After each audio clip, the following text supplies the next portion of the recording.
বিশ্বনবী ইন্তেকালের আগে বললেন আস-সালাত আস-সালাত ওয়া মা মালাকাত আইমানুকুম, ও আমার উম্মতেরা নামাজ নামাজ। বিশ্বনবীর রূহ বের হয়ে যাবে, মালাকুল মাউত চলে আসলো, এখনই রূহ মুবারক কবজ করে নিয়ে যাবে। অন্তিম মুহূর্তে গোটা উম্মার জন্য বিশ্বনবী যে মেসেজটা ড্রপ দিয়ে গেলেন সেটার নাম হলো নামাজ। সালাত আস-সালাত, উম্মতেরা নামাজ নষ্ট করো না, নামাজ নষ্ট করো না। আউয়ালু মা ইউহাসাবু বিহিল আবদু ইয়াউমাল কিয়ামাতি আস-সালাহ। কিয়ামতের ময়দানে সর্বপ্রথম আল্লাহ যে জিনিসটার হিসাব চাইবেন সেটা কি? ফাইন সলুহাত সলুহা সাইরু আমালি। এটা যদি ঠিক হয়ে যায় পুরো আমলনামা ঠিক হয়ে যাবে। ওয়া ইন ফাসাদাত ফাসাদা সাইরু আমালি। নামাজের হিসাব দিতে যেয়ে যদি আপনার গন্ডগোল লেগে যায়, আপনার পুরো আমলনামাটারে গন্ডগোল করে দিবে কে? এজন্য সবার আগে সালাত। এই যে আল্লাহ তাআলা আমাদের সৃষ্টি করলেন, অস্তিত্বহীনতা থেকে তিনি আমাদের অস্তিত্ব দিলেন, আমাদেরকে রিজিক দিলেন, নেয়ামত দিয়ে আমাদেরকে ধন্য করলেন। তো আল্লাহ তাআলার অধিকার ছিল না যে তাকেই আমি সিজদা দিব? এটা তার অধিকার। এটা কার রাইট? আমরা হিউম্যান রাইটস নিয়ে কথা বলি, অ্যানিমাল রাইটস নিয়ে কথা বলি, উইমেন রাইটস নিয়ে কথা বলি। ইবাদতের অধিকারী তিনি, এটা তার অধিকার। তার জন্য আমরা সিজদায় লুটিয়ে পড়বো। তো এই সিজদা আপনি ওদিকে না দিয়ে যদি মাজারে দেন, আল্লাহর অধিকার নষ্ট করছেন না? কথা বলেন, এটা ইনসাফ হইছে? যিনি রিজিক দিল, যিনি সৃষ্টি করলো, যিনি নিয়ামত দিল, তার ইবাদত না করে আপনার মতো আরেকটা সৃষ্টির সামনে আপনি এরকম নমস্ত নমস্ত গান, এটা তার অধিকার হরণ হয়েছে না? এটা ইনসাফ বিরোধী হয়েছে না? এজন্য আল্লাহ বলেছেন ইন্না শিরকা লা যুলমুন আযীম। শিরকে সবচেয়ে বড় জুলুম বলার কারণ কি? কারণ আপনি সৃষ্টি হয়ে স্রষ্টার উপর জুলুম করেছেন। এর চেয়ে বড় জুলুম আর হতে পারে না। এজন্য সাইয়েদনা লুকমান আলাইহিস সালাম বললেন, ইয়া বুনাইয়া লা তুশরিক বিল্লাহ। ও আমার কলিজার টুকরা সন্তান, খবরদার খবরদার, কশিন কালে আল্লাহর সাথে শিরক করবে না। কারণ শিরক হলো সবচাইতে বড় জুলুম, সবচেয়ে বড় পাপ, সব পাপের বাপ।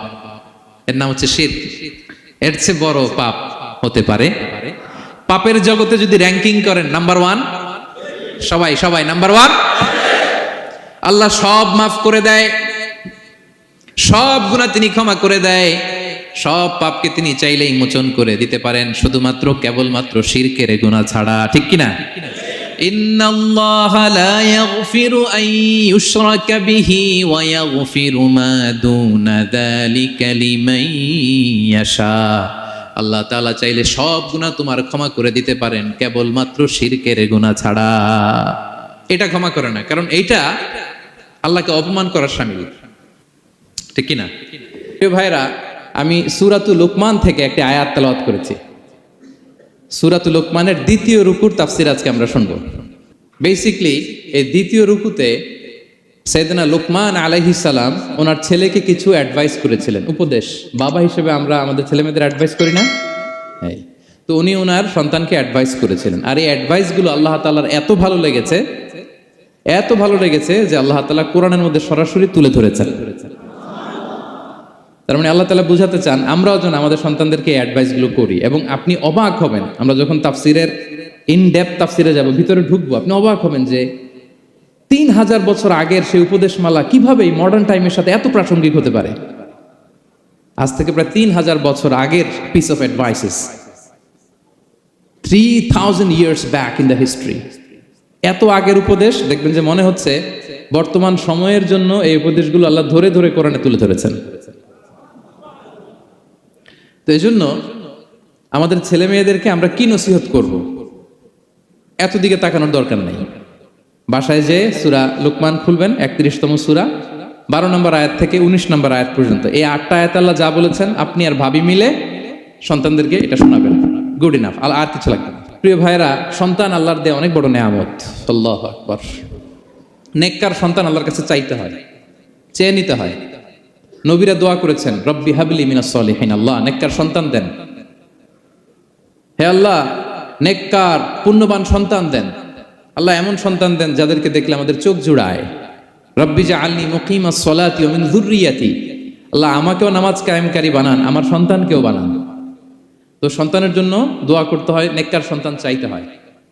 আপনারা যারা বিয়ে করেছেন এখনো সন্তান পান নাই, আল্লাহ তাআলা আপনাদেরকে অচিরেই এই সন্তান দান করে আপনাদেরকে ধন্য করুক। যারা এখনো বিয়ে করেননি, বিয়ের পরে আল্লাহ তাআলা আপনাদেরকে সন্তান দান করুক। এটা অনেক বড় নেয়ামত, এটা অনেক বড় নেয়ামত। এটা আল্লাহর কাছে চাইতে হয়। তো এই আলোচনাটা সবার সাথে প্রাসঙ্গিক। যারা বাবা তাদের তো লাগবে ইনস্ট্যান্ট, আজকে রাত্রে যেই শোনাইতে পারবেন। যারা বাবা হতে যাচ্ছেন তারাও আগে থেকে জেনে রাখলেন, ওয়েল প্রিপেয়ার্ড। আর যারা এখনো বিয়েই করেন নাই, প্ল্যান করে রাখেন যে এইটা আমি আমার ওয়াইফের সাথে প্ল্যান করে এই নাসিহাগুলো আমার সন্তানদেরকে আমরা শোনাবো। সবাই পড়ুন ইনশাআল্লাহ।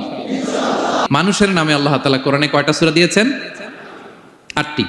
এর মধ্যে 6টা দিয়েছেন 6 জন নবীর নামে, আর বাকি 2টা আল্লাহর 2জন প্রিয় বান্দাবান্দির নামে। একটা সূরা মারিয়াম আর একটা সূরাতু লোকমান। তো আমরা শুরুতেই জানবো যে এই লোকমান কে ছিলেন তিনি। লোকমান আলাইহিস সালাম আল্লাহর প্রিয় ভাজন একজন ব্যক্তি ছিলেন, খুব বিজ্ঞ একজন মানুষ ছিলেন, খুব জ্ঞানী প্রাজ্ঞ একজন ব্যক্তিত্ব ছিলেন। দেখতে উনি কালো ছিলেন, কুৎসিত। চামড়াটা কি ছিল?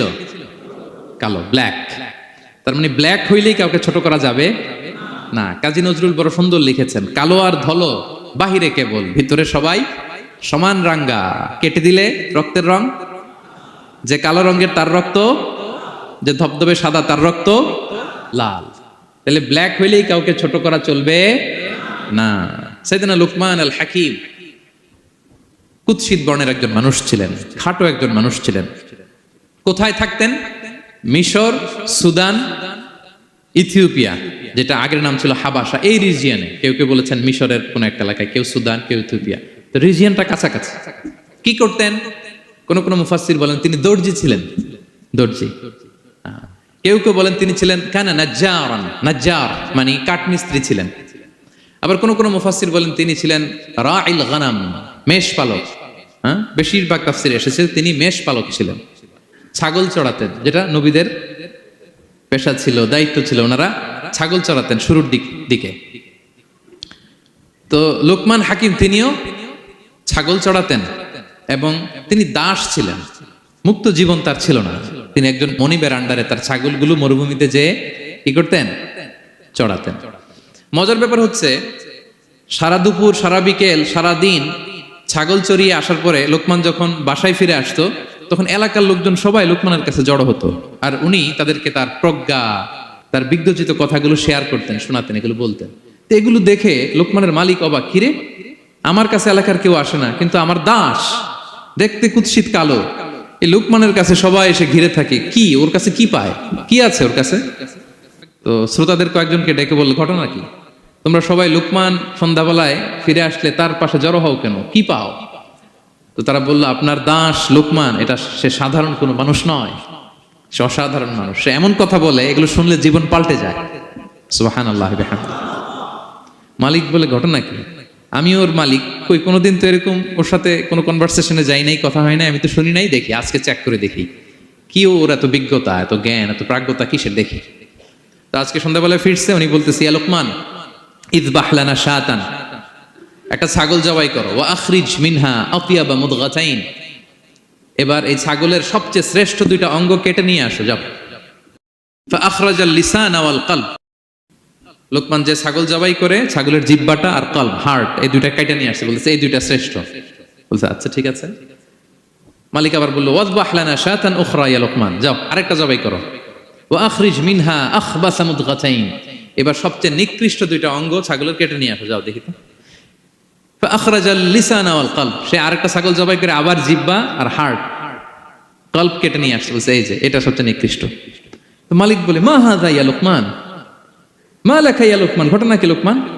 শ্রেষ্ঠ 2টা অঙ্গ কাটতে বললাম, জিহ্বার কলিজা হৃদয় কেটে নিয়ে আসলাম, বললাম সবচেয়ে নিকৃষ্ট 2টা অঙ্গ কাটো, আবার জিহ্বার এটা কেটে নিয়ে আসলাম। তো লোকমান বলতেছে, জিহ্বা আর হৃদয় যদি শ্রেষ্ঠ হয়, কলব যদি শ্রেষ্ঠ হয়, এর চেয়ে শ্রেষ্ঠ অঙ্গ আর হতে পারে না। আর জিহ্বা আর কলব যদি খারাপ হয়, মানুষের মুখ আর হৃদয় যদি খারাপ হয়, এর চেয়ে নিকৃষ্ট অঙ্গ আর হতে পারে না। সে তো অবাক, তাই তো? সে চিন্তা করে দেখে, তাই তো, এই মুখ দিয়ে মানুষ ভালো কথা বলে, সত্যের পায়গাম পৌঁছায়, মানুষের কল্যাণের জন্য ডাকে, জিকির করে, তাসবিহ পড়ে, কোরআন তেলাওয়াত করে, তখন তো এই জিহ্বা শ্রেষ্ঠ। আবার এই জিহ্বা দিয়ে যখন সে সমালোচনা করে, গীবত করে, শেখায়াত করে, অন্যকে গালি দেয়, কটু কথা বলে, তখন তো এই জিহ্বাটাই নিকৃষ্ট, ঠিক কিনা? আবার এই হৃদয় দিয়ে, এখানে সিনায় যখন আল্লাহর জিকির বসায়, এই হৃদয় দিয়ে মানুষের কল্যাণের কথা চিন্তা করে, সত্যের কথা চিন্তা করে, তখন তো এটা সবচেয়ে ভালো। আবার এই হৃদয়ে যদি অন্যের ব্যাপারে হিংসা পুষে রাখে, এই হৃদয়ে যদি সে নিজের ব্যাপারে হাই স্টিম অহংকার পুষে রাখে, তাইলে হৃদয়ের চেয়ে খারাপ অহংকার হতে পারে? মালিক অবাক হয়ে গেল, বলতেছে তাই তো লোকমান, আসলেই তুমি অনেক প্রাজ্ঞ, অনেক বিজ্ঞ, যাও, তোমাকে আমি আর এই বন্দিত্বের মধ্যে আটকে রাখতে চাই না, তোমাকে আমি এই ভালো কথাগুলো গণমানুষের কাছে পৌঁছে দেওয়ার জন্য আজ থেকে তোমাকে লোকমান আমি আজাদ করে দিলাম। মুক্ত জীবন পেয়ে মুক্ত বিহঙ্গের মতো তিনি উড়ে বেড়াতে লাগলেন, আর মানুষের কাছে তার এই প্রাজ্ঞ বিজ্ঞচিত কথাগুলো তিনি ছড়াতে লাগলেন। তো তিনি তার সন্তানকে ডেকে বলেছিলেন, কিছু উপদেশ দিয়েছিলেন ডেকে, যে বাবা এটা করো, এটা করো, এটা করো, এটা করো না। এই তার সন্তানকে এই উপদেশগুলো তিনি যে দিলেন, আল্লাহ তাআলার কাছে এত ভালো লেগেছে, এতই চমৎকার এবং পারফেক্ট মনে হয়েছে, আল্লাহ তাআলা কিয়ামত পর্যন্ত গোটা বিশ্বের সব বাবারা মায়েরা যেন তাদের সন্তানদেরকে এই উপদেশ দিতে পারে, হুবহু লিটারালি ওই কথাগুলো আল্লাহ তাআলা কোরআনের মধ্যে তুলে দিয়েছেন। আজকের সূরা লোকমানের দ্বিতীয় রুকুতে মূলত এই তাফসীরটাই আপনাদেরকে শোনাবো। তো কোন প্লট, কোন স্লট আজকে আলোচনা হবে, সবার কাছে ক্লিয়ার? হ্যাঁ, আগ্রহ জাগছে, জানার ব্যাপারে আগ্রহ জাগছে? আচ্ছা, আসুন আমরা মহাবিশ্বের মহাগ্রন্থ আল কোরআন আল কারীম থেকে সরাসরি আলোচনা শুরু করি। আল্লাহ তাআলা বলছেন, ওয়ালাকাদ আতাইনা লুকমানাল হিকমা, আমি লোকমানকে হিকমত দিয়েছি, প্রজ্ঞা দিয়েছি, আর বলেছি আনিশকুর লিল্লাহ, লোকমান আল্লাহ শুকরিয়া করো। ওমাই ইয়াশকুর ফাইন্নামা ইয়াশকুরু লিনাফসি, যে আল্লাহ শুকরিয়া করে সে তার নিজের জন্যই করে, এটা নিজের জন্যই ভালো। ওমান কাফারা ফাইন্নাল্লাহা গানিয়ুন হামিদ, আর যে শুকরিয়া করে না, নাশুকরি করে, অকৃতজ্ঞ হয়, তাহলে জেনে রেখো আল্লাহ তাআলা তিনি গানি, অমুখাপেক্ষী, তিনি হামিদ, সদা প্রশংসিত। সুবহানাল্লাহ পড়েন। তাহলে আল্লাহ তাআলা বললেন, আমি লোকমানকে প্রজ্ঞা দিয়েছি, হিকমত দিয়েছি। হিকমত, হিকমত শব্দের সাথে আপনারা পরিচিত আছেন না? আমি লোকমানকে হিকমত দিয়েছি, এটা অনেক দামি জিনিস, সবার থাকে না। হিকমত জিনিসটা কি? না, জ্ঞান হচ্ছে নলেজ, আর হিকমা হচ্ছে বাংলায় বলে প্রজ্ঞা, হ্যাঁ, ইংরেজিতে বলে উইজডম। দেখি কেউ বলতে পারে কিনা, একজন আমাকে শোনান দেখি হিকমতটা কি, দেখি কেউ কিছু বলতে পারেন কিনা। হিকমত মানে ক্ষমতা, একজন বলছে। আচ্ছা, আর অলৌকিক সামথিং, আর শক্তি, আর হ্যাঁ, এদিক থেকে যোগ্যতা, আর জ্ঞান। ঠিক আছে, আমার ভাইরা চেষ্টা করছে, আলহামদুলিল্লাহ। আচ্ছা, হিকমত আর ইলমের মধ্যে পার্থক্য আছে। হিকমা is something more than knowledge. আজকে শিখে যান, ইলম মানে যেটা জ্ঞান বা নলেজ, নলেজের সাথে যখন কমন সেন্স যুক্ত হয় তখন ওটা হিকমা হয়ে যায়। সুবহানাল্লাহ কইতে পারলেন না? নলেজ, নলেজ আর common sense, I repeat, knowledge আর কমন সেন্স ইকুয়াল টু হিকমা বা উইজডম। শুধু জ্ঞান থাকলেই হয় না, জ্ঞানটা কিভাবে আপনি অ্যাপ্রোচ করবেন, প্রচার করবেন, প্রেজেন্টেশন করবেন, উপস্থাপন করবেন, এটা জানার দরকার আছে না নাই? অনেকের অনেক জ্ঞান আছে, কিন্তু কিভাবে বলতে হয়, কতটুকু বলতে হয়, এটা জানে না, তাই না?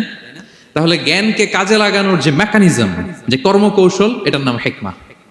আল্লাহ বলেছেন হিকমতের সাথে দাওয়াত দাও, উদউ ইলা সাবিলি রাব্বিকা বিল হিকমা, হিকমতের সাথে দাওয়াত দাও। নামাজ পড়া ফরজ, সবাই জানি না আমরা, এটারে বলে ইলম। কিন্তু নামাজটা কিভাবে পড়তে হয়, রুকু কেমনে দিতে হয়, সেজদা কেমনে করতে হয়, সালাম ফিরায় কিভাবে এটা এক্সিট করতে হয়, এই পুরো মেকানিজমটা জানার নাম হিকমা। তাহলে knowledge plus common sense equal to হিকমা। জ্ঞান আর কমন সেন্স একসাথে যদি হয়, এটা উইজডম বা প্রজ্ঞা হিসেবে রিফ্লেক্ট করে। বুঝতে পারছেন? আল্লাহ বললেন, আমি লোকমানকে প্রজ্ঞা দিয়েছি। হ্যাঁ, ওমাই ইউতাল হিকমাতা ফাকাদ উতিয়া খায়রান কাসীরা, আর যাকে আমি প্রজ্ঞা দিয়েছি তাকে আমি অনেক কিছু দিয়েছি। সুবহানাল্লাহ পড়েন। আল্লাহ তাআলা যেন আমাদেরকে প্রজ্ঞা দিয়ে ধন্য করে, আমরাও যেন হিকমতের অধিকারী হতে পারি। আল্লাহ তুমি তৌফিক দান করো।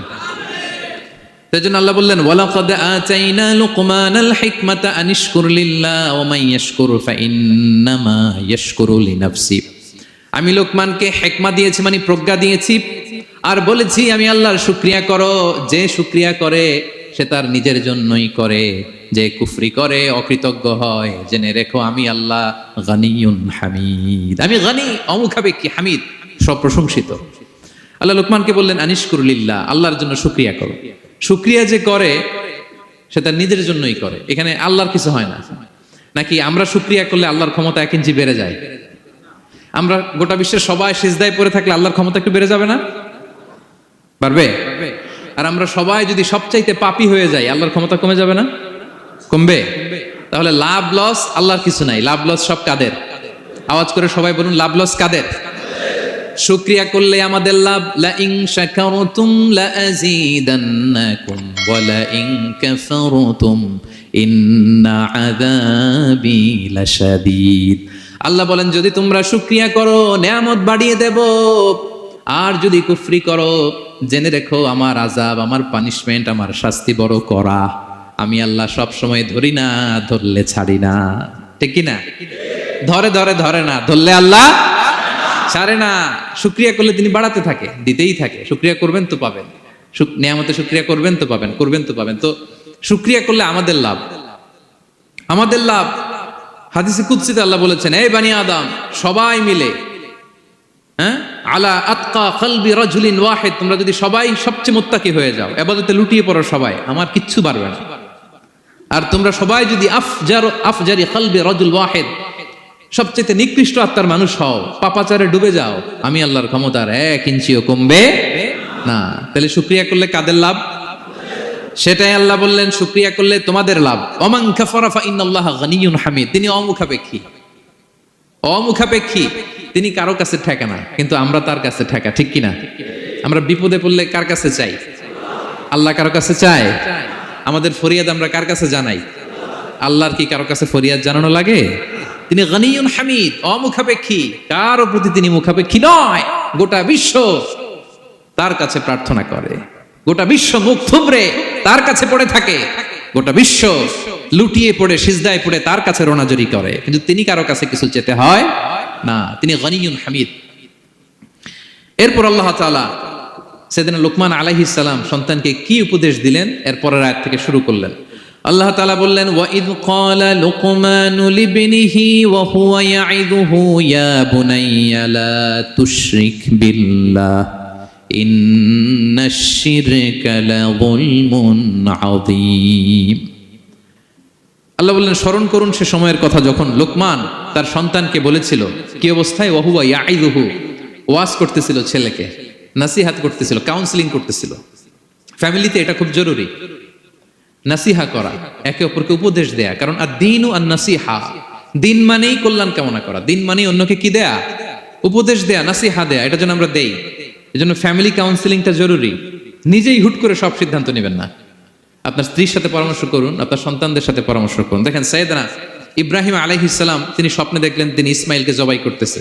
এটা দেখেই ডিরেক্টলি জবাই করতে উদ্যত হলেন না, তিনি ছেলেকে বললেন, ফানজুর মাযা তারা ইন্নী রাআইতু ফিল মানামি আন্নী আযবাহুক। ইসমাঈল, আমি স্বপ্নে দেখেছি যে আমি তোমাকে কি করছি?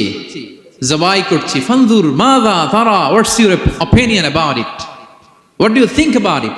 এবার বলো তোমার অপিনিয়ন কি, তুমি কি ভাবছো? আমি দেখেছি তোমাকে জবাই করছি, তোমার অপিনিয়ন বলো। দেখেন, যেমন বাবা তেমন ছেলে, বাপ কা বেটা সিপাহী কা ঘোড়া, কুছ না হতো থোড়া থোড়া। সুবহানাল্লাহ বিহামদি। যেমন বাবা তেমন ছেলে। ছেলে বলে, ইয়া আবাতি ফাআল মা তুমার, বাবা আপনি যা দেখেছেন তাই করেন। সাতাজিদুনি ইনশাআল্লাহু মিনাস সাবিরিন, আপনি অচিরে আমাকে ধৈর্যশীলদের অন্তর্ভুক্ত পাবেন। আল্লাহু আকবার। বাবা আপনি ভয় পাবেন না,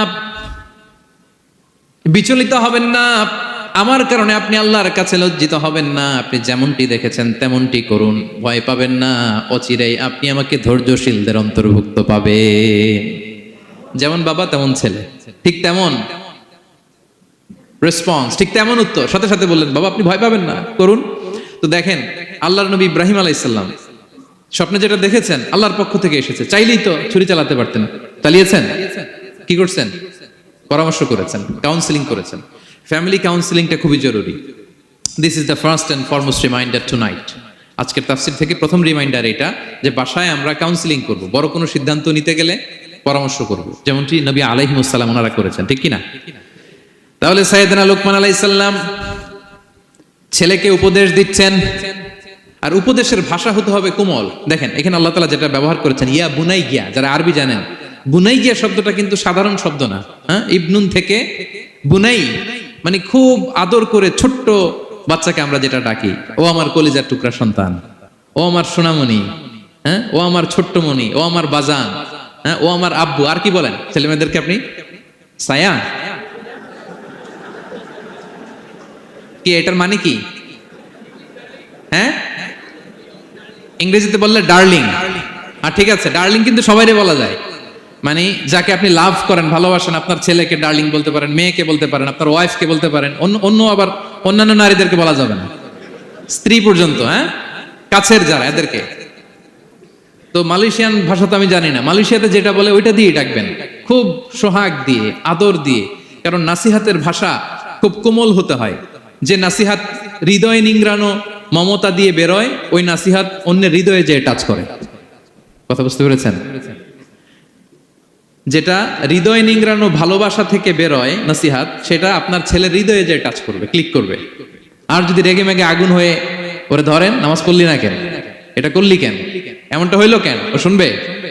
শুনবে না, বিগড়ে যাবে। দেখেন, সাইয়েদনা মূসা আলাইহিস সালাম এবং সাইয়েদনা হারুন আলাইহিস সালাম দুজন মিলে যখন ফেরাউনকে দাওয়াত দিতে যাবেন, আল্লাহ বললেন, মূসা তোমার মেজাজ কিন্তু গরম, এই গরম মেজাজ নিয়ে ফেরাউনের দাওয়াত দিলে হবে না।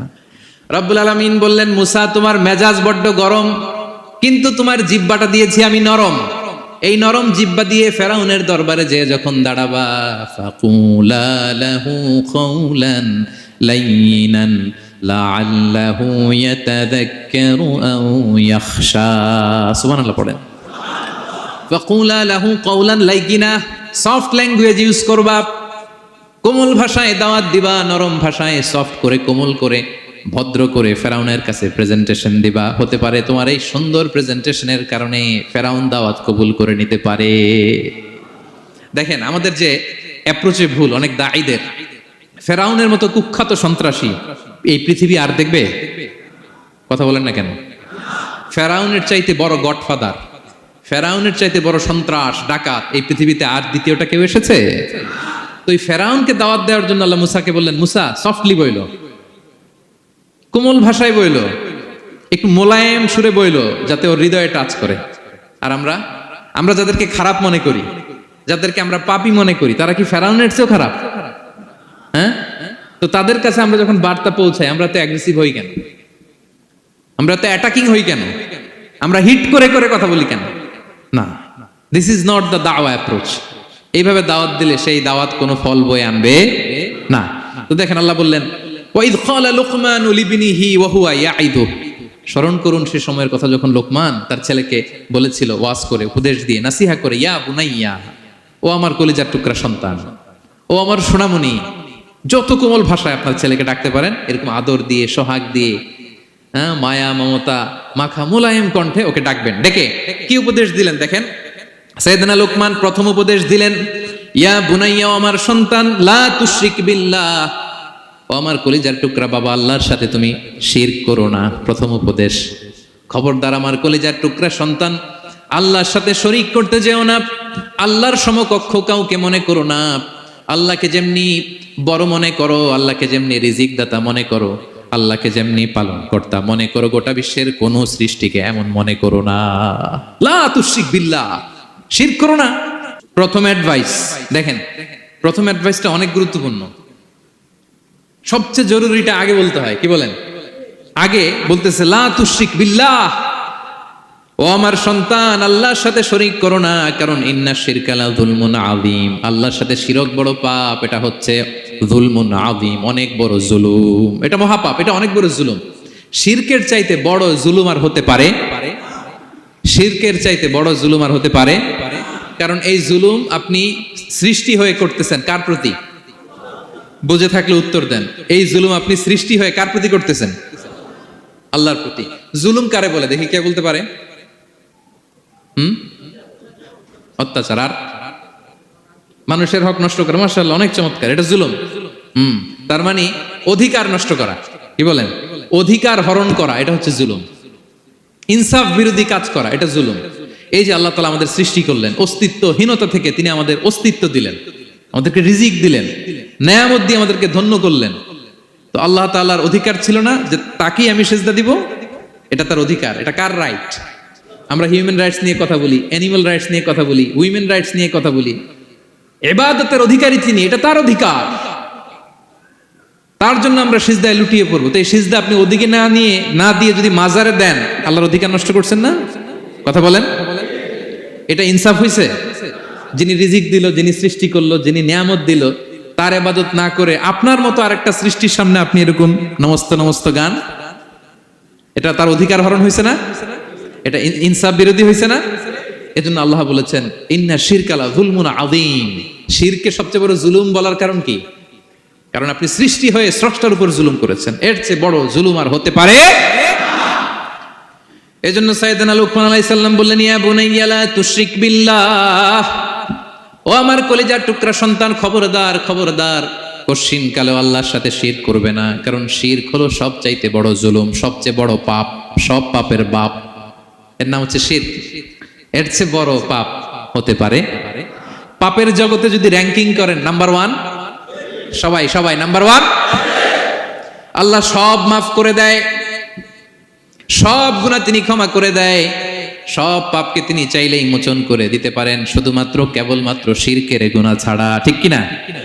ইন্নাল্লাহা লা ইয়াগফিরু আন ইউশরাকা বিহি ওয়া ইয়াগফিরু মা দুনা যালিকা লিমান ইয়াশা। আল্লাহ তাআলা চাইলে সব গুনাহ তোমার ক্ষমা করে দিতে পারেন, কেবলমাত্র শিরকের গুনাহ ছাড়া। এটা ক্ষমা করে না, কারণ এইটা আল্লাহকে অপমান করার শামিল। ঠিক কিনা? আল্লাহর উদাহরণ বাদ দেই, আপনার বস যে আপনাকে খুব ভালোবাসে,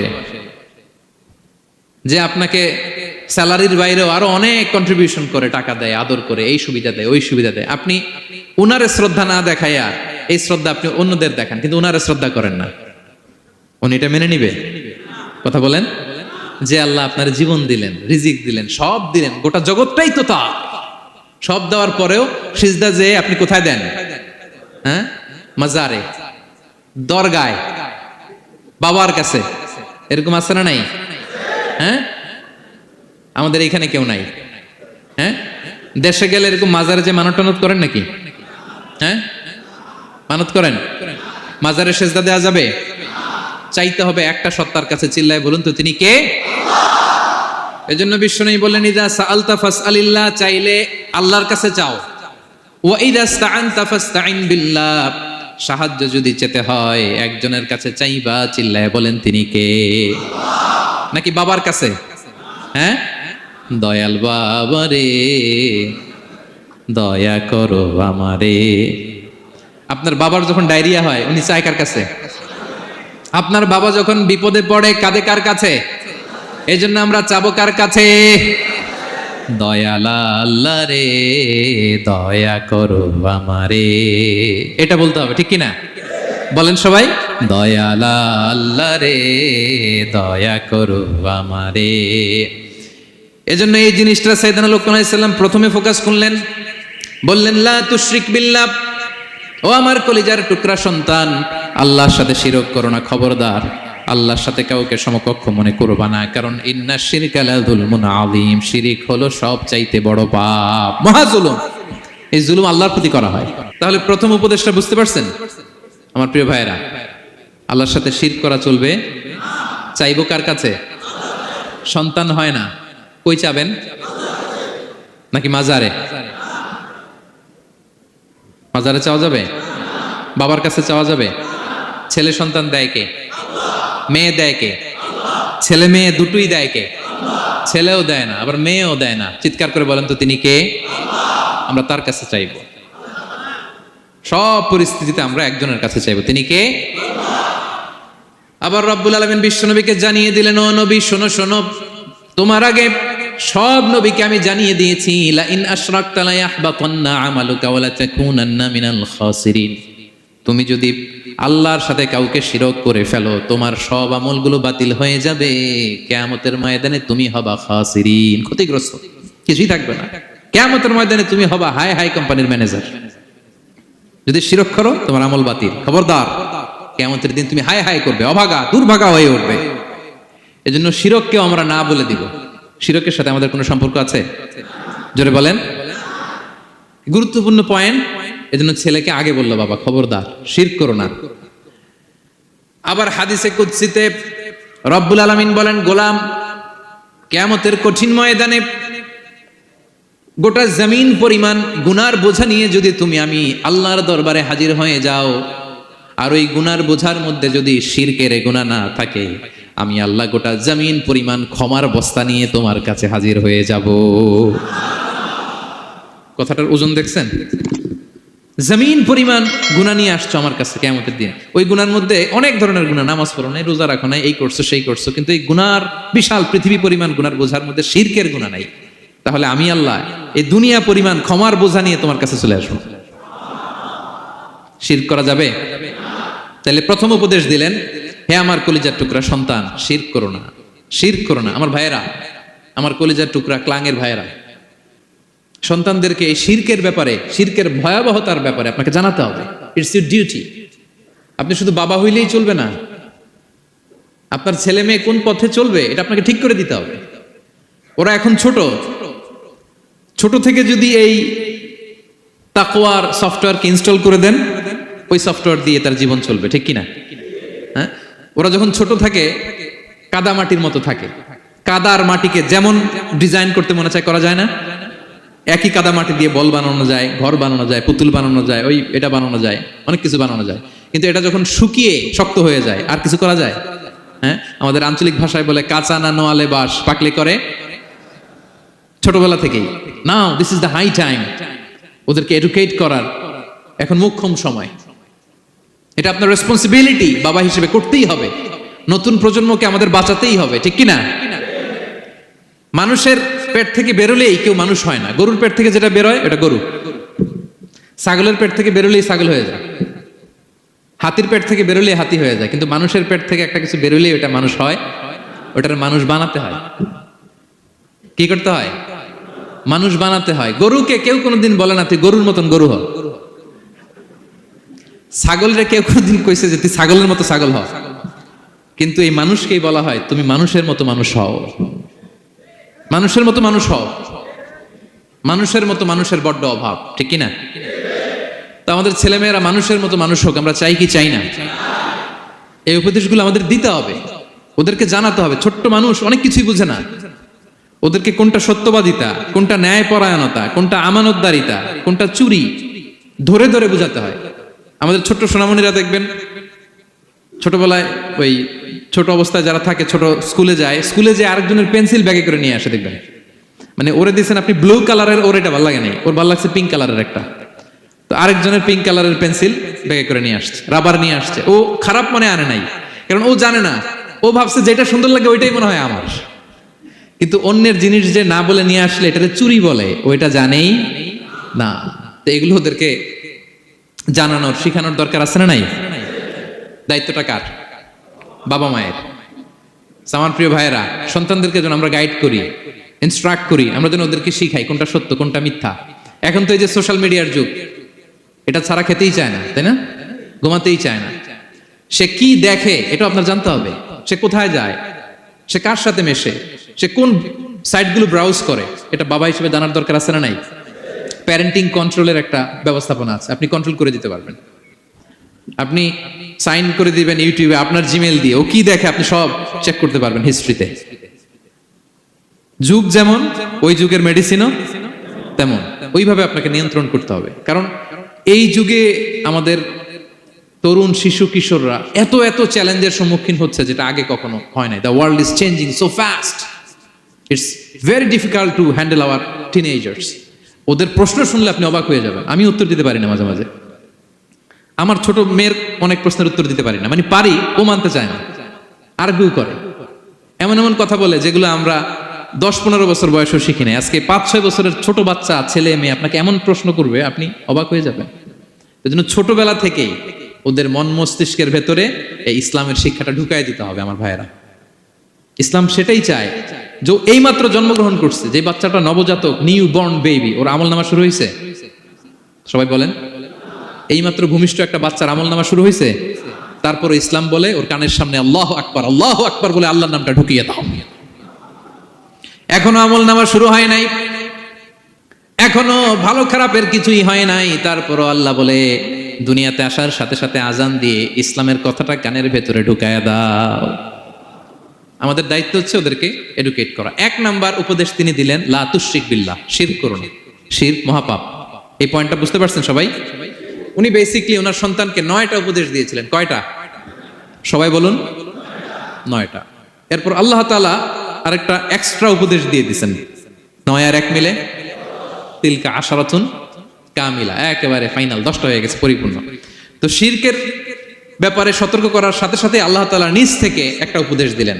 আল্লাহ তাআলা কি বললেন? রব্বুল আলামিন বললেন, ওয়াসাইনাল ইনসানা বিওয়ালিদাইহি হামালাতহু উম্মুহু ওয়াহানান আলা ওয়াহান ওয়া ফিসালুহু ফি আমাইনি আনিশকুর লি ওয়া লিওয়ালিদাইকা ইলাইয়াল মাসির। সুবহানাল্লাহ পড়ে। আল্লাহ বললেন, ওয়াসাইনাল ইনসানা বিওয়ালিদাইহি। শিরকের কথা যখন লোকমান সন্তানকে জানালো, এবার আমি আল্লাহ পৃথিবীর মানুষগুলোরে জানিয়ে দিলাম, খবরদার খবরদার, মা বাবার সাথে কখনো খারাপ আচরণ করো না। ওয়াসাইনাল ইনসান, মানুষকে আমি ওসিয়ত করলাম, রেকমেন্ড করলাম, ভার্ডিক্ট জারি করে দিলাম বিওয়ালিদাই, মা বাবার ব্যাপারে তাদের সাথে সদাচরণ করবে। মা বাবার সাথে খারাপ আচরণ করা যাবে। জান্নাতে একটা দরজা আছে, নাম আল আব, বাবা, আর একটা আল উম, মা। যারা বাবা মার সাথে ভালো আচরণ করছে তারা ওইটা দিয়ে ঢুকবে। সুবহানাল্লাহ পড়ে। এক লোক বললেন, ইয়া রাসূলুল্লাহ, আমার মাকে কাঁধে করে কাবার চারদিকে ঘুরিয়েছি, তাওয়াফ করিয়েছি, প্রচন্ড রোদের মধ্যে আমার মাকে কাঁধে করে কাবার চারদিকে লাব্বাইক লাব্বাইক বলে অনেকবার ঘুরিয়েছি। ইয়া রাসূলুল্লাহ, আপনি আমাকে বলে দেন, ছোটবেলা যখন আমি আমার মায়ের বুকের দুধ খেয়েছি, ওই দুধের সুদটুকু আদায় হয়েছে কিনা? বিষ্ণুই বললেন, কি প্রশ্ন করলা তুমি? লাউ কাতাতা জিলদাক, তুমি যদি তোমার গায়ের চামড়া কেটে জুতা বানিয়ে দাও, চামড়াটা কেটে শুকিয়ে যদি জুতা বানিয়ে তোমার মায়ের পায়ের নিচে দিয়ে দাও, ছোটবেলায় মায়ের বুকের যে দুধ খেয়েছো, একটা দুধের 1 ঢোক দুধ খাওয়ার শোধ আদায় হবে না।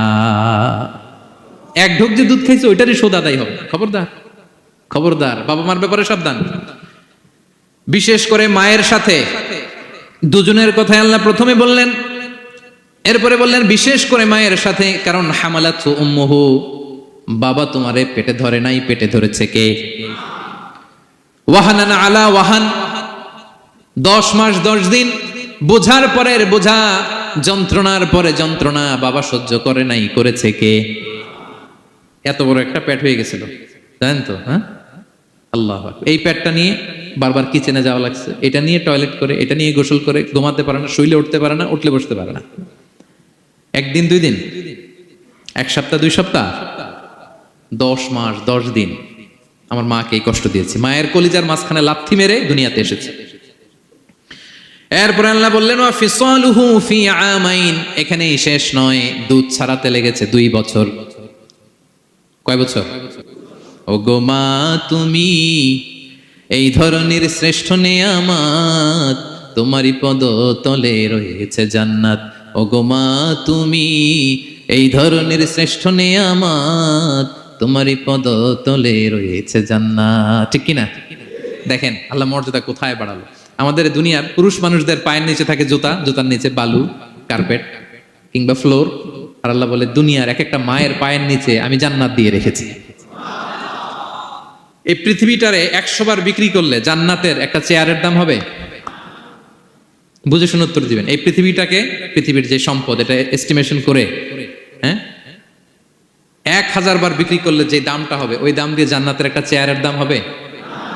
এই পৃথিবীরে 10,000 কোটি বার বিক্রি করলে যেই অ্যাসেট হবে, যে অ্যামাউন্ট হবে, ভ্যালিউ হবে, ওই দাম দিয়ে জান্নাতের একটা টেবিলের দাম হবে?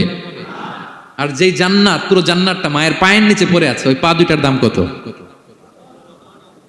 সুবহানাল্লাহ পড়বেন না? মা বাবার দোয়া অনেক বড় দোয়া। কখনো যেন আমরা বেয়াদবি না করি, কখনো যেন তাদের মনে কষ্ট না দেই, সবসময় যেন তাদের কাছ থেকে দোয়া নেই। পারা যাবে? এটা আল্লাহ তাআলা ঢুকিয়ে দিলেন। তাহলে সাইয়েদনা লোকমান প্রথমে বলল, বাবা শিরক করো না। এরপরে রব্বুল আলামিন বললেন, শিরকের পরে তোমাদের সবচাইতে বড় দায়িত্ব যে বাবা মা তোমাদের জন্য এত কষ্ট করেছে, তাদের সাথে খারাপ আচরণ করো না। 2টা হয়ে গেল। কয়টা? আওয়াজ করে বলেন, কয়টা? 3 নম্বরে সাইয়েদনা লোকমান আলাইহিস সালাম ছেলেকে বললেন, ইয়া বুনাইয়া ইন্নাহা ইন তাকু মিসকালা হাববাতিন মিন খারদালিন ফাতাকুন ফি সখরাতিন আও ফিস সামাওয়াতি আও ফিল আরদি ইয়াতি বিহা আল্লাহ ইন্নাল্লাহা লাতীফুন খাবীর। 3 নম্বরে সাইয়েদনা লোকমান বললেন, বাবা, সরিষার দানা পরিমাণ কোনো ভালো কাজ যদি তুমি করো কিংবা খারাপ কাজ যদি তুমি করো, সেটা যদি মাউন্ট এভারেস্টের উপরে উঠে করো, কোনো খারাপ কাজ, আও ফিস সামাওয়াতি, মহাশূন্যে যেয়ে যদি করো, আও ফিল আরদে, জমিনের অতল গহ্বরে কোনো সুড়ঙ্গ বানিয়ে সেখানেও যেয়ে যদি কোনো পাপ করো, ইয়াতি বিহাল্লাহ, সেটাও আল্লাহ নিয়ে আসবে। কোনো পাপ বা কোনো ভালো কাজ আকাশে উঠে, পাহাড়ে উঠে কিংবা সুড়ঙ্গ করে জমিনের ভিতরে ঢুকেও যদি করো, কিয়ামতের দিন আমলনামায় সেটা দেখতে পাবো। সুবহানাল্লাহ পড়বেন না? কারণ ইন্নাল্লাহা লাতীফুন খাবীর, তিনি হলেন লাতীফ, সূক্ষ্মদর্শী। যত ছোট কাজই করো না কেন তার চোখে ফাঁকি দেওয়া যায়। তার মানে 3 নাম্বার উপদেশে সাইয়েদনা লোকমান তার ছেলেকে আল্লাহর শক্তি, আল্লাহর ক্ষমতার ব্যাপারে একটা ধারণা দিচ্ছেন। নিজের ছেলেকে তার রবকে চিনাইতে হবে। আমাদের রবকে আমাদের চিনার দরকার আছে না নাই? ছেলেকে বুঝাবেন, বাবা, ওই যে তুমি মসজিদে আমার সাথে যে সেজদা দাও, কারে দাও জানো? তিনি কত বড়, তিনি কত বিশাল ক্ষমতার অধিকারী। তুমি সামান্য কোনো ভালো কাজ কিংবা খারাপ কাজ, এটা যদি মহাশূন্যে উঠেও করো, পাহাড়ের চূড়ায় গিয়েও যদি করো, জমিনকে ফেড়ে সুড়ঙ্গের ভেতরে ঢুকেও যদি করো, তার চোখকে কশিনকালেও ফাঁকি দেয়া যাবে। তার মানে 3 নম্বরে আল্লাহর ধারণার ব্যাপারে, শক্তির ব্যাপারে, ক্ষমতার ব্যাপারে, আল্লাহ তাআলার অথরিটির ব্যাপারে, ক্যাপাসিটির ব্যাপারে একটা স্বচ্ছ ধারণা দিয়ে দিল। তুমি জানো নাকি কোন রবের ইবাদত তুমি করো? গোটা দুনিয়ার সবার চোখকে ফাঁকি দেয়া গেল, আল্লাহর চোখকে কশিনকালেও ফাঁকি দেয়া যায় না, ঠিক কি না? এই পৃথিবীতে সবার চোখকে ফাঁকি দেয়া যায় কি যায় না? পুলিশের চোখ, সিকিউরিটির চোখ, বিমানবন্দরে কাস্টমস অফিসারের যে অফিসার থাকে তাদের চোখ, বিভিন্ন জায়গায় বড় বড় যে সিসি ক্যামেরা থাকে, এগুলো ফাঁকি দেয়া যায়। ফাঁকি দেয়া যায় না একজনের চোখ। আওয়াজ করে বলুন তো, তিনি কে? ফাঁকি দেওয়া যায়? আচ্ছা বলেন, এই ছোটবেলা থেকেই এই সেন্সেশন, এই অনুভূতি, যদি এই অনুভূতির সফটওয়্যার যদি আপনার ছেলের মাথায় ঢুকায় দেন, এই ছেলে কোনোদিন দুর্নীতি করবে? খাদ্যে ভেজাল দিবে? মাছে ফরমালিন দিবে? প্রতিবেশীকে কষ্ট দিবে? অনিয়ম করবে? অন্যের অধিকার হরণ করবে না। এজন্য ছোটবেলা থেকেই তার রবকে চিনায় দিতে হবে, রবকে চিনায় দিতে হবে। 3 নম্বরে ছেলেকে তিনি বললেন, বাবা, অতি ক্ষুদ্র ভালো কাজ কিংবা খারাপ কাজ যেখানেই করো না কেন, কিয়ামতের দিন সেটা তুমি দেখবা। তার মানে তখন থেকে সে বুঝবে, আমি যাই করি না কেন, ভালো করলে এটার একটা প্রতিদান, একটা রিওয়ার্ড আমি পাবো, ঠিক না? আর খারাপ যদি করি, এটার শাস্তি আমাকে ভোগ করতেই হবে। আল্লাহর সুপ্রিম কোর্টের কাঠগড়ায় আমাকে দাঁড়াতেই হবে। নিক্তি পাল্লা, মাওয়াজিন আল কিসত, ন্যায়ের মানদণ্ড আল্লাহ সেদিন স্থাপন করবেন। আমরা যেটা মিজানের পাল্লা বলি, এটা মূলত ন্যায়ের মানদণ্ড। সামান্য ক্ষুদ্রাতি ক্ষুদ্র জিনিস দিলেও ওইখানে টের পাওয়া যায়। সুবহানাল্লাহ পড়েন। আচ্ছা, আমরা যে চাল কিনি, ডাল কিনি, ধরেন 10 কেজি চালের একটা বস্তা কিনছি, দেখবেন যে অনেক সময় মাপটা একুরেট হয় না। 10 কেজির চেয়ে হয়তো একটু বেশি অথবা হয়তো একটু কম, এরকম হয় না অনেক সময়? 5 কেজি কিনছেন এক দোকান থেকে, আরেক জায়গায় যে ভালোভাবে মাপ দিয়ে দেখবেন যে একটু বেশি হয়েছে অথবা একটু কম হয়েছে, ঠিক কিনা? আল্লাহ যে মিজানের পাল্লা সেদিন বসাবেন, ওইখানেও তো এরকম হবে। হ্যাঁ, কেমন হবে? فَمَن يَعْمَلْ مِثْقَالَ ذَرَّةٍ خَيْرًا يَرَهُ, পড়ুন, وَمَن يَعْمَلْ مِثْقَالَ ذَرَّةٍ شَرًّا يَرَهُ। ক্ষুদ্রাতি ক্ষুদ্র জাররা তথা অনুপরিমাণ ভালো যদি করো, সেটাও সেদিন নিক্তি পাল্লায়, মিজানের দাড়ি পাল্লায় দেখতে পাবা। ক্ষুদ্রাতি ক্ষুদ্র খারাপও যদি করো, সেদিনও মিজানের পাল্লায় সেটা তুলে দিবে কে? জাররা মানে খুবই ক্ষুদ্র। কতটুকু ক্ষুদ্র আমি উদাহরণ দিয়ে বুঝাই। শীতের সকালে টিনের ঘরে যারা কোনোদিন থেকেছেন, এখানে তো শীত নাই, মালয়েশিয়াতে সারা বছর গরম। শীতের সিজনের কথা মনে আছে তো আপনাদের? না মালয়েশিয়া থাইকা সব ভুলে গেছেন? শীতকাল মনে আছে? হ্যাঁ, শীতের সকালে টিনের ঘরে যদি কখনো থাকেন, দেখবেন যে টিনের ঘরে ছিদ্র থাকে, ওই ছিদ্র দিয়ে সূর্যের আলো ঢোকে, রশ্মি। মনে পড়ছে? শীতের সকাল, টিনের ছিদ্র দিয়ে দেখবেন চিকন একটা সূর্যের রশ্মি ঢুকছে। ওইটার কাছে গেলে দেখা যায় সামান্য ধুলাবালি, কেমন যেন ডাস্ট উড়ে এটার মধ্যে।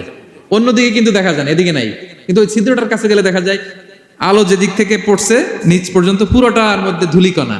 আসলে ধূলিকণা কি শুধু এদিকেই না, পুরা ঘরেই আছে। ওইদিকে আলো পড়ছে, ওইটা দেখা যায়। ওই যে ছোট্ট সূর্য রশ্মির মধ্যে কাছে গেলে যে ছোট্ট ছোট্ট ধূলিকণা দেখা যায়, ওইটার নাম হচ্ছে যাররা। যাররা ফামাইয়া আমাল মিসকালা যাররাতিন খাইরান ইয়ারা। এই ধূলিকণার ডাস্টের যাররা পরিমাণ ভালো করলে সেটাও দেখতে পাবা, আবার যাররা পরিমাণ খারাপ করলে সেদিন কিয়ামতের ময়দানে মিজানের পাল্লায় সেটাও দেখতে পাবা। পড়েন সুবহানাল্লাহ। তার মানে 3 নম্বরে ছেলেকে আল্লাহর শক্তি আর সম্ভাবনা সম্পর্কে সতর্ক করলেন, জানান দিয়ে বললেন, বাবা যেটাই করো না কেন সবার চোখকে ফাঁকি দেওয়া যায় না, একজনের চোখ, তিনি কে? কয়টা গেল উপদেশ? সবাই বলুন তো কয়টা? 3টা। 4 নম্বরে লোকমান আলাইহিস সালাম বললেন, ইয়া বুনাইয়া আকিমিস সালাহ, ও আমার সন্তান, 4 নম্বরে উপদেশ হলো তোমাকে নামাজ কায়েম করতে হবে। নামাজ, সবার আগে নামাজ। কাজকে বলে দাও আমার নামাজ আছে, নামাজকে বলো না কাজ আছে, ঠিক কি না? সালাত কায়েম করো, সালাত কায়েম করো, হবে জান্নাতি তুমি, হবে জান্নাতি তুমি, দিবে কাল হাসরে শীতল ছায়া আরশে আজিম, রব্বিয়াল আলা রব্বিয়াল আযীম, রব্বিয়াল আলা রব্বিয়াল আযীম। সুবহানাল্লাহ পড়েন। 4 নম্বরে আকিমিস সালাহ, ও আমার কলিজার টুকরা সন্তান, নামাজ কায়েম করো। নামাজ, নামাজ কিয়ামতের ময়দানে সর্বপ্রথম যে জিনিসটার হিসেব আল্লাহ চাইবেন ওটা কি? সবাই বলেন একসাথে, সেটা কি? বিশ্বনবী ইন্তেকালের আগে বললেন, আস-সালাত আস-সালাত ওয়া মা মালাকাত আইমানুকুম, ও আমার উম্মতেরা নামাজ, নামাজ। বিশ্বনবীর রূহ বের হয়ে যাবে, মালাকুল মাউত চলে আসলো, এখনই রুহু মুবারক কবজ করে নিয়ে যাবে। অন্তিম মুহূর্তে গোটা উম্মার জন্য বিশ্বনবী যে মেসেজটা ড্রপ দিয়ে গেলেন সেটার নাম হলো নামাজ। সালাত আস-সালাত, উম্মতেরা নামাজ নষ্ট করো না, নামাজ নষ্ট করো না। আউয়ালু মা ইউহাসাবু বিহিল আবদু ইয়াউমাল কিয়ামাতি আস-সালাহ। কিয়ামতের ময়দানে সর্বপ্রথম আল্লাহ যে জিনিসটার হিসাব চাইবেন সেটা কি? ফাইন সলুহাত সলুহা সাইরু আমালি, এটা যদি ঠিক হয়ে যায় পুরো আমলনামা ঠিক হয়ে যাবে। ওয়া ইন ফাসাদাত ফাসাদা সাইরু আমালি, নামাজের হিসাব দিতে যেয়ে যদি আপনার গন্ডগোল লেগে যায়, আপনার পুরো আমলনামাটারে গন্ডগোল করে দিবে কে? এজন্য সবার আগে সালাত। ছেলেকে বোঝাবেন, বাবা নামাজ কায়েম করো, তার মানে একা একা পড়ো না, জামাতে পড়ো। নামাজ পড়া আর কায়েম করায় পার্থক্য আছে। একা একা পড়া যায়, কিন্তু একা একা কায়েম করা যায়? বলেন। তার মানে বাবা একা একা নামাজ পড়ো না, জামাতে পড়ো। বিকেল বেলায় তোমার বন্ধুকে নিয়ে খেলার মাঠে যখন ক্রিকেট খেলতে খেলতে মাগরিবের সময় হয়ে যায়, একা একাই মসজিদে যাবা না, তোমার বন্ধুরেও নিয়ে যাবা। একা একা জান্নাতে গেলে মজা আছে? সবাই মিলে একসাথে গেলে কেমন হয়? হ্যাঁ, সবাই মিলে একসাথে জান্নাতে যাওয়া লাগবে না? তার মানে ছেলেরে বোঝালেন, বাবা একা একা নয়, সবাইকে নিয়ে নামাজ পড়ো বাপ, জামাতে পড়ো বাপ, গোটা সমাজটারে মুসল্লি সমাজ বানাবা। এটার নাম হচ্ছে ইকামাতুস সালাহ। ছেলেকে বললেন আকিমিস সালাহ, ও আমার কলিজার টুকরা বাজান নামাজ কায়েম করো। বিষ্ণু ইসা ইসলাম বললেন, মুরু সুবিয়ানাকুম বিস সালাতি ওয়া হুম আবনাউ সাবউ সিনিন, তোমাদের ছেলে মেয়েদের বয়স যখন 7 হয় তখন থেকে নামাজের আদেশ করো।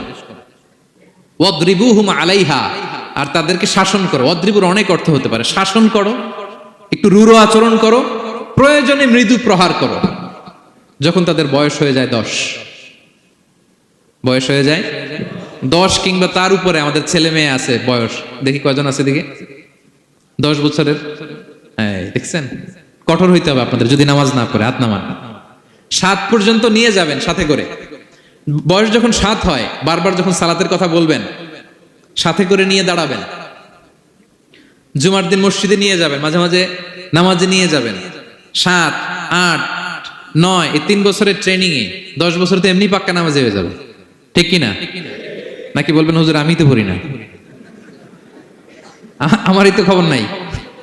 হ্যাঁ, ছেলেরা যে বলবো বাবা নামাজ কায়েম কর, এর আগে কিন্তু নিজের মুসল্লি হইতে হবে।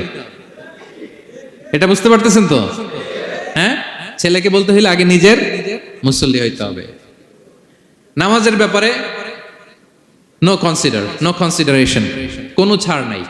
সালাত আপনাকে পড়তেই হবে যে কোনো পরিস্থিতিতে। এজন্য 7 বছর বয়স থেকে বিশ্বনবী ওয়ার্নিং দিতে বলেছেন। 10 বছর বয়স হলে প্রয়োজনে রূঢ় আচরণ করো, শাসন করো, প্রয়োজনে মৃদু প্রহার করো। খবরদার খবরদার, একসাথে মাঝে মাঝে নিজেরাও ঘরে পড়বেন। মসজিদে তো যাবেনই, বাইরে বৃষ্টি, যেতে পারছেন না, নিজেই ইমাম হয়ে দাঁড়ায় যান। আপনার ছেলে 2 জন আপনার পিছনে দাঁড়াবে, আপনার স্ত্রী আর মেয়েরা তার পরের কাতারে দাঁড়াবে। হ্যাঁ, নারী পুরুষ একই কাতারে দাঁড়াতে পারে না। অথবা আপনার ছেলেটার ইমাম বানায় দেন, ও নামাজ পড়াইতেছে, আপনারা পড়তেছেন, ভালো লাগবে না? A family that prays together stays together, ইংরেজিতে একটা কথা বলে, a family that prays together stays together. যে ফ্যামিলি একসাথে নামাজ পড়ে, এই ফ্যামিলি একসাথে টিকে থাকে শান্তিতে অনেক দিন, ঠিক কিনা? এজন্য ঘরে মাঝে মাঝে জামাতে নামাজ পড়বেন, ঘরটারে বরকত দিয়ে পূর্ণ করে দিবে কে? এজন্য সাইয়েদনা লোকমান বললেন, আকিমিস সালাহ, আমার কলিজার টুকরা সন্তান, নামাজ নষ্ট করো না, নামাজ নষ্ট করো না। অনেক ফ্যামিলি আছে, অনেক ফ্যামিলি নিজেও নামাজি, ছেলে মেয়েদেরকেও নামাজের কথা বলে, পড়ায়, জোহর পড়তে দেয়, আসর পড়তে দেয়, মাগরিব পড়তে দেয়, এশা পড়তে দেয়, ফজর পড়তে দেয় না। ফজর নিয়ে টেনশন নাই, কেন? বলতেছে ঘুমায় হুজুর। কি করে? আমার কলিজার টুকরা সন্তান ঘুমায় হুজুর, কাঁচা ঘুম কেমনে ভাঙাই? আচ্ছা, ফজরের সময় যদি আপনাদের কন্ডোমিনিয়ামে আগুন লাগে কি করবেন? ফজরের সময় লাগছে আগুন, আর একটু ঘুমাক, কাঁচা ঘুম। হ্যাঁ, বলবেন বলবেন, কথা বুঝে নাই বোধহয়। যে বাবা মারা মনে করে সকালে কিভাবে ডাকি, উঠতে চায় না হুজুর, কাঁচা ঘুম, কষ্ট হয়ে যায়, ফজরের সময় যদি আগুন লেগে যায় আপনার ঘরে কি করবেন? আরেকটু ঘুমাক, কাঁচা ঘুম। দুনিয়ার আগুন থেকে নিজের সন্তানকে বাঁচানোর জন্য যেমনি ডেকে উঠান, দুনিয়ার আগুন থেকে রক্ষা করার জন্য যেমনি ডাকেন, উঠায় নিয়ে আসেন, জাহান্নামের কঠিন আগুন থেকে বাঁচানোর জন্য ফজরের সময়ও ডাকার দরকার আছে না নাই? দুনিয়ার আগুনের চেয়ে কমপক্ষে 70 গুণ বেশি তেজওয়ালা। হ্যাঁ, বিষ্ণু বলেন, নারুকুম তুকিদুন, যে আগুন দিয়ে কিচেনে রান্না করো, জাহান্নামের আগুন কিন্তু এই আগুন নয়। জাহান্নামের আগুন দুনিয়ার আগুনের চাইতে কমপক্ষে 70 গুণ বেশি তেজওয়ালা। তাহলে ফজরের সময় ডাকবেন তো ছেলে মেয়েকে? হ্যাঁ, নিজেও পড়বেন, ছেলে মেয়েদেরকেও ডাকবেন। আকিমিস সালাহ। 4 নম্বরে বললেন, বাবা নামাজ কায়েম করো, নামাজ ছেড়ে দিও না। 5 নম্বরে বললেন, ওয়া'মুর বিল মা'রুফ, ভালো কাজের আদেশ করো। 6 নম্বরে বললেন, ওয়ানহা আনিল মুনকার, খারাপ কাজ থেকে নিষেধ করো। দেখেন কি বাবা ছিল সাইয়েদনা লোকমান। ছেলেরা বললেন, নামাজ পড়ার পরে বললেন, ওয়া'মুর বিল মা'রুফ, ভালো কাজের আদেশ করবা, ভালো কাজের আদেশ করো। ওয়ানহা আনিল মুনকার, মন্দ কাজ থেকে নিষেধ করো। আমরা অনেকে নিজেরাই ভালো করি, নিজেরাই ভালো কাজ করি, অন্যদেরকে বলি না, এরকম আছে না নাই? সমাজে পাপ হলে, অন্যায় হলে আমরা কথা বলতে চাই না, এরকম আছে না নাই? নিজেই নামাজ পড়বে, চোখ বন্ধ করে তাসবিহ পড়তে থাকে, কিন্তু মুসলিম উম্মার উপর কারবালা হয়ে যাচ্ছে, তার কোনো টেন নাই, এরকম আছে না নাই? গোটা বিশ্বে মুসলমানদের উপর দিয়ে কি যাচ্ছে, সমাজে কি চলছে তার কোনো আন্দাজ নাই, খোঁজ খবর নাই, শুধু নিজেই জিকির করে, এরকম আছে না নাই? না, আযাব আসলে, গজব আসলে শুধু এই কাফির মুশরিকদেরই মারে না, মুমিনদেরও মারে, ঠিক কি না? আল্লাহ বলে, ওই আযাবকে ভয় করো, ওয়াত্তাকু ফিতনাতাল লা তুসিবান্নাল্লাযীনা যালামু মিনকুম খাসসা। ওই আযাবকে ভয় করো, এই শাস্তিকে ভয় করো, যে শাস্তি যখন আমি পাঠাই, ওই শাস্তি দিয়ে শুধু জালেমদেরকে মারি না, আলেমদেরকেও মারি, ঠিক কি না? কারণ তুমি আলেম হয়ে বসেছিলে কেন? তুমি সমাজকে বাঁচাও নাই কেন? শুধরে দাও নাই কেন? শুদ্ধাচারের অভিযানে তুমি নামো নাই কেন? ঠিক কি না? তুমি একা একা জিকির করে তোমার আল্লাহর ওলি হইতে বলছে কে? গোটা সমাজকে তোমার বাঁচাতে হবে। একটা জাহাজ 2 তলা, আপনি আছেন 2য় তলায়, নিচ তলায় একদল লোক জাহাজের তলা ছিদ্র করতেছে। জাহাজের তলায় ছিদ্র করলে কি ঢুকে? তা আপনি যদি বলেন ওরা নিচে আছে ছিদ্র করতেছে, ওরা করুক, আমি থামাবো কেন? আমার তো দোষ নাই, আমি তো ছিদ্র করি নাই।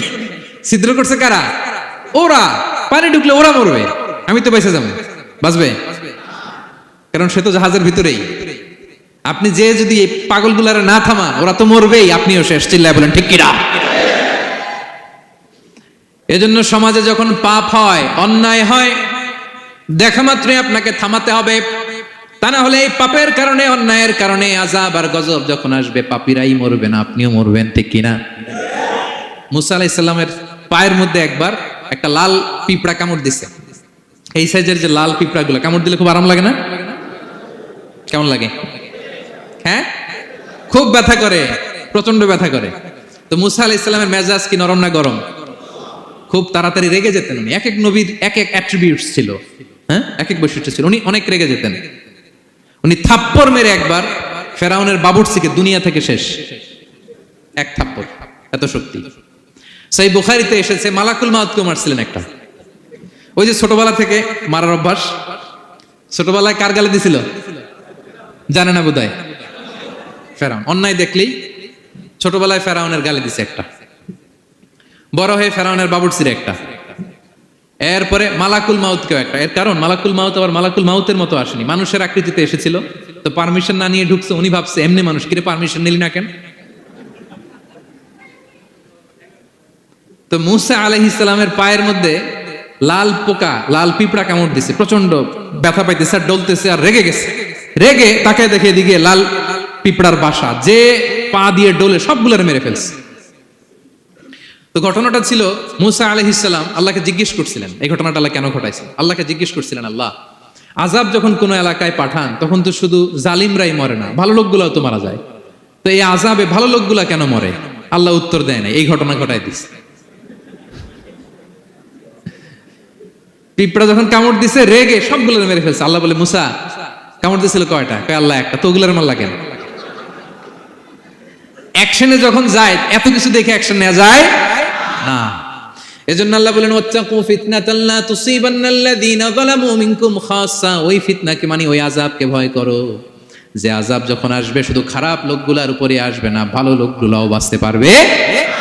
কারণ ভালো মানুষরা আশেপাশের লোকদেরকে ভালো বানায় নাই কেন? একা নামাজ পড়েছো কেন? নামাজের দাওয়াত দাও নাই কেন? নিজে হালাল খাইছো, সমাজটারে হালাল দিয়ে বিনির্মাণ করো নাই কেন? এজন্য আযাব আসলে শুধু জালেমদের উপরে আসে না, আলেমদের উপরে আসে, খবরদার। এজন্য ছেলেরে বললেন, বাবা শুধু নামাজ পড়লেই হবে না, ওয়া'মুর বিল মা'রুফ, ভালো কাজের আদেশ করবা, ওয়ানহা আনিল মুনকার, খারাপ কাজ থেকে নিষেধ করবা। এটা আসলে দায়িত্ব হচ্ছে সরকার প্রধানের। যারা ক্ষমতার চেয়ারে বসে তাদেরকে আল্লাহ 4 দফা মূলনীতি দিয়েছেন। আল্লাযীনা মাক্কান্নাহুম ফিল আরদি আকামুস সালাতা ওয়া আতাউয যাকাতা ওয়া আমারু বিল মা'রুফি ওয়া নাহাউ আনিল মুনকার ওয়ালিল্লাহি আকিবাতুল উমুর। আল্লাহ বলেন, যাদেরকে আমি ক্ষমতার চেয়ারে বসাই 4টা দায়িত্ব তাদেরকে দেই। তাদের প্রধান কাজ নামাজ কায়েম করবে, সমাজে যাকাত আদায় করবে, ভালো কাজের আদেশ করবে, তারপরে মন্দ কাজের নিষেধ করবে। ক্ষমতার চেয়ার যারা পায় তাদের জন্য মূলনীতি এটা। তো এরা তো করে না, আমাদের কি করতে হবে, ঠিক কিনা? ভালো কাজের আদেশ করতে হবে, মন্দ কাজের নিষেধ করতে। বিষ্ণু ইসা ইসলাম বললেন, মান রাআ মিনকুম মুনকারা, চোখ দিয়ে যে সমাজে খারাপ দেখে, ফালিয়ুগাইয়িরহু বিয়াদি, সেজন্য হাত দিয়ে ঠেকিয়ে দেয়, হাত দিয়ে। ফাইন লাম ইয়াস্তাতি' ফাবিলিসানি, হাত দিয়ে না পারলে মুখ দিয়ে। কারণ আপনার অনেক সময় এরকম পরিস্থিতি নাও হতে পারে যে আপনার এত পাওয়ার নাই যে আপনি হাত দিয়ে থামাই দিবেন, এরকম হয় না? অক্ষম, আমি পারি না। তখন মুখ দিয়ে কিভাবে পরিবর্তন করবেন বলেন, নাসিহা করেন, কাউন্সিলিং করেন, জনমত গড়ে তোলেন। ফাইন লাম ইয়াস্তাতি' ফাবিকলবিহি, হাত দিয়েও থামাতে পারলেন না, মুখ দিয়েও প্রতিবাদ করতে পারলেন না, বিশ্বনবী বললেন অন্তত অন্তর দিয়ে সেটাকে ঘৃণা করবা। অন্তর দিয়ে ঘৃণা করো, অন্তর দিয়ে এটাকে পরিবর্তন করে দেওয়ার প্ল্যান করো, হৃদয়ে হৃদয়ে। ওয়াযালিকা আদাফুল ঈমান, এটা হচ্ছে ঈমানের সর্বনিম্ন স্তর। এর নিচেও যদি যান, মানে আপনার দিলেও লাগে না, বিশ্বনবী বলে তাহলে তোমার অন্তরে ঈমানের ছিটে ফোঁটা নাই। চিল্লা এখন, ঠিক কিনা? এজন্য ভালো কাজের আদেশ করো, মন্দ কাজের নিষেধ করো। নামাজের পরপর সাইয়েদনা লোকমান বললেন, বাবা নিজেই ভালো করো না, সমাজে ভালো ছড়িয়ে দাও। ছড়াই দিতে হবে, ভালোকে ছড়াই দিতে হয়, সংঘবদ্ধ জীবন যাপন করতে হয়, আপনাকে দাঁড়াতে হবে, আপনাকে হিম্মত করতে হবে। হিম্মতটাই হচ্ছে ইসমুল আযম, ইসমুল্লাহিল আযম। ইসমে আযম মানে আল্লাহর এমন একটা নাম যেটা দিয়ে দোয়া করলে আল্লাহ কবুল করে। এটা কি? কেউ বলে ইয়া হাইয়্যু ইয়া কাইয়্যুম, কেউ বলে ইয়া রাহমান ইয়া রাহিম। অনেক মুফাসসিরিন, অনেক মুহাদ্দিসিন এক একটা বলছে যে এইটা হতে পারে, এটা হতে পারে। অনেকে বলছে হিম্মতটাই হচ্ছে ইসমে আযম। তুমি হিম্মত করে আল্লাহর কাছে চাও, গোটা দুনিয়া পাল্টে যাবে, ঠিক কিনা? এজন্য সমাজের পরিবর্তনের জন্য আপনাকে আগে আসার দরকার আছে না নাই? ছেলেকে দেখেন, সুবহানাল্লাহি বিহামদি, কিভাবে ছেলেরে গড়ে তুলতে হয়। প্যারেন্টিং লেসন ফ্রম সূরা লোকমান। কিভাবে আপনি প্যারেন্টিং লেসন বের করে আনবেন, বাবা হিসেবে কিভাবে আপনি ছেলেকে গড়ে তুলবেন। নামাজের পরপর সাইয়েদনা লোকমান বললেন, ভালো কাজের আদেশ করবা, মন্দ কাজের নিষেধ করবা। এরপরে বললেন, ওয়াসবির আলা মা সাবাক ইন্না যালিকা মিন আজমিল উমুর। লোকমান বললেন, ওয়াসবির আলা মা সাবাক, বিপদে ধৈর্য ধরো, কারণ লোকমান আলাইহিস সালাম ভালো করেই জানেন যে নামাজ কায়েমের আন্দোলন করে, যে সত্যের পথে আহ্বান করে, যে অন্যায় কাজে বাধা দেয়, সমাজ তারে ওয়েলকাম করে না। তার জীবনে দুঃখ আছে, তার জীবনে দুঃখ আছে, তার উপরে হামলা হতে পারে, মামলা হতে পারে, তাকে দেশ ছাড়া করা লাগতে পারে।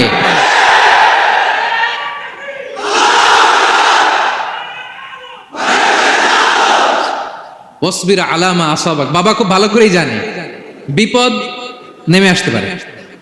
যে নামাজ কায়েমের আন্দোলন করে, যে সৎ কাজের আদেশ করে, অসৎ কাজে বাধা দেয়, তাকে থামানোর জন্য, হ্যাঁ, তার অগ্রযাত্রাকে রুখে দেওয়ার জন্য, তার রাস্তাকে ব্লক করার জন্য যুগে যুগে সমাজে সমাজে আছে না নাই?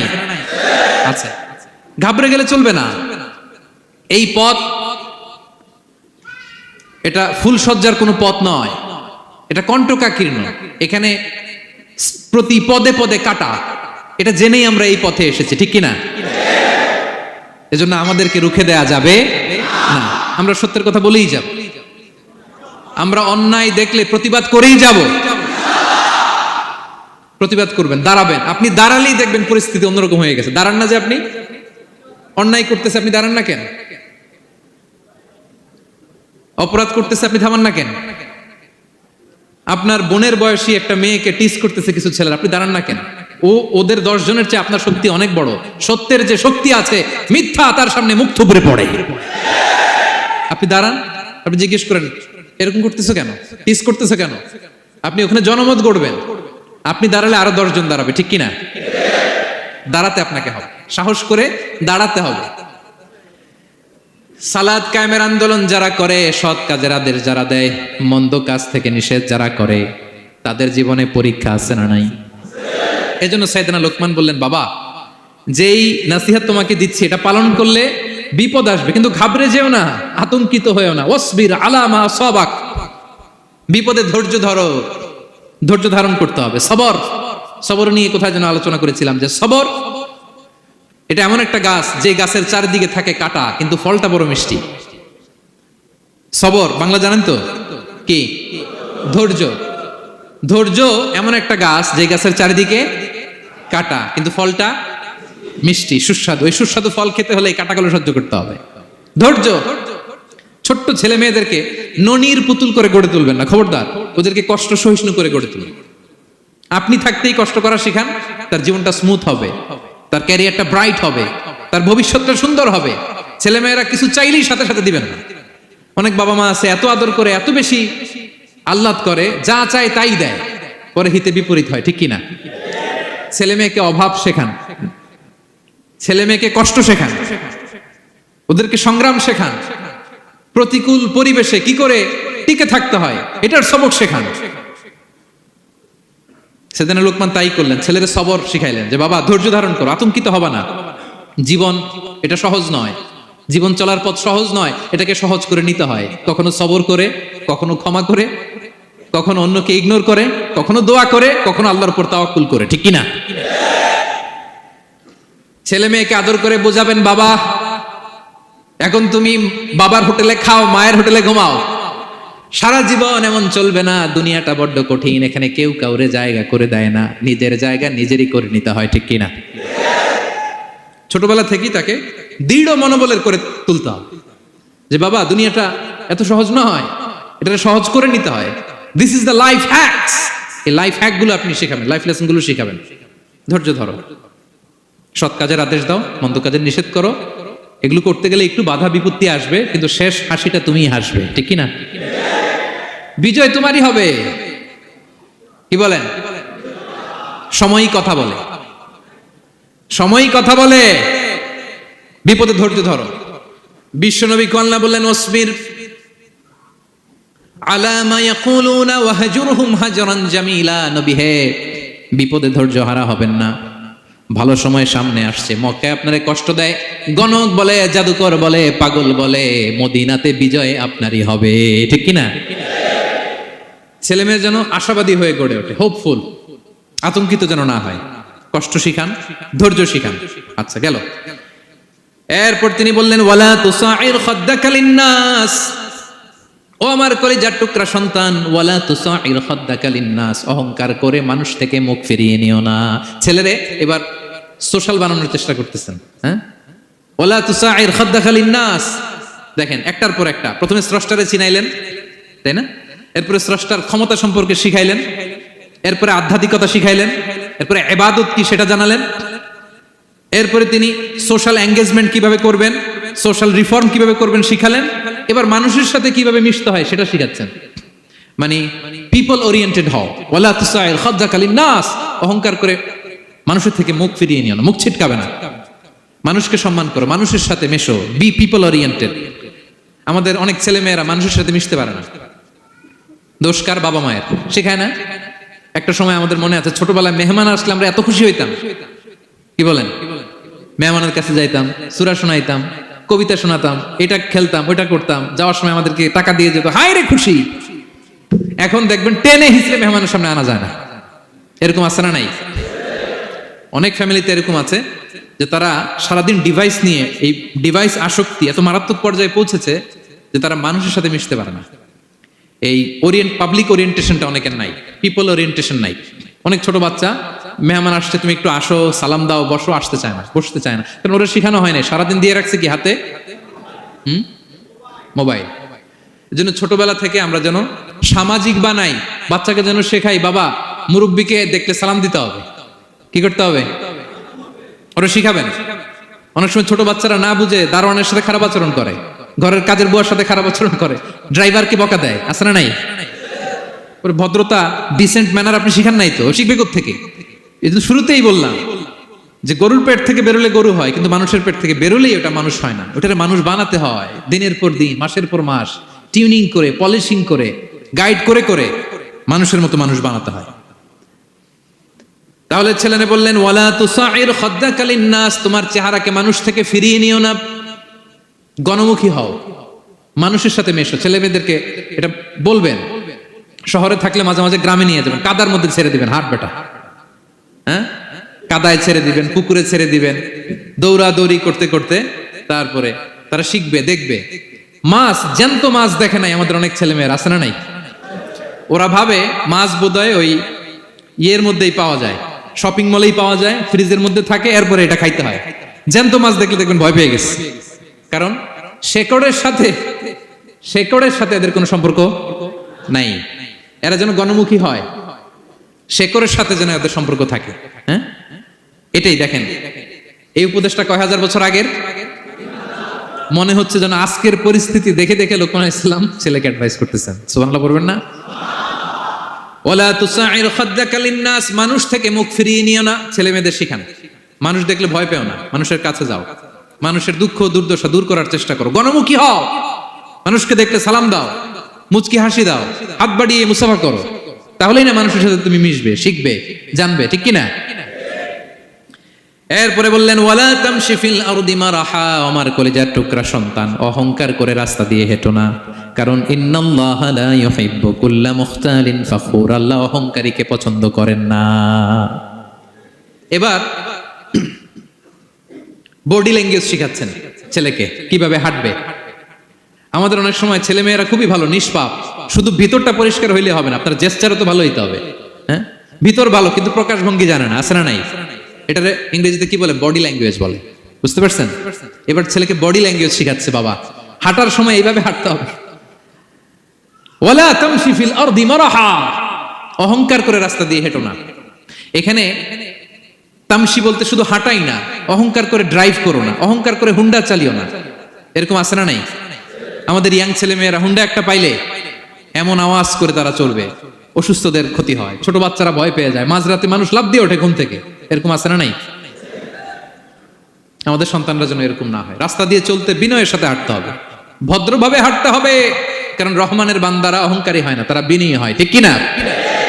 وعباد الرحمن الذين يمشون على الأرض هونا وإذا خاطبهم الجاهلون قالوا سلاما, রহমানের বান্দারা রাস্তা দিয়ে যখন হাঁটে দাম্ভিকতার সাথে হাঁটে না, অহংকারের সাথে হাঁটে না, বিনয়ের সাথে রাস্তা দিয়ে তারা চলাফেরা করে, ঠিক কিনা?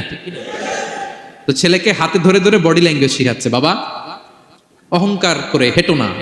মানুষের অহংকার সাজে না, অহংকার সাজে একজনের, তিনি কে? অহংকার কার চাদর? আল্লাহ বলে এই চাদর ধরে যদি কেউ টান দেয় ওরে আমি জাহান্নামে নিক্ষেপ করি, ফালা উবালি, আই ডোন্ট কেয়ার, ওরে আমি জাহান্নামে ফেলবো। অহংকার করার কি আছে আমাদের? কিছুই নাই, ঠিক কি না? ডায়রিয়া যদি হয়, লুজ মোশন যদি হয়, 5 বার টয়লেটে গেলে এরপরে চেহারার দিকে তাকানো যায়? বিছানায় পড়ে হা হু করতে শুরু করে, তো কিসের অহংকার আপনার? লুজ মোশন 3 দিন যদি হয়, হায় রে, চেহারার দিকে তাকানো যায় না, সুন্দর চেহারা ফ্যাকাশে হয়ে গেছে। এই মানুষের অহংকার করা সাজে না। ছেলেকে বিনয়ী হওয়া শেখাতে হবে। বাবা বিনয়ী হও, তোমার বডি ল্যাঙ্গুয়েজটা সুন্দর করো, তোমার কথা বলায়, তোমার চলনে বলনে সবকিছুতে যেন একটা মাধুর্যতা থাকে, একটা কোমলতা থাকে, শেখানোর দরকার আছে না নাই?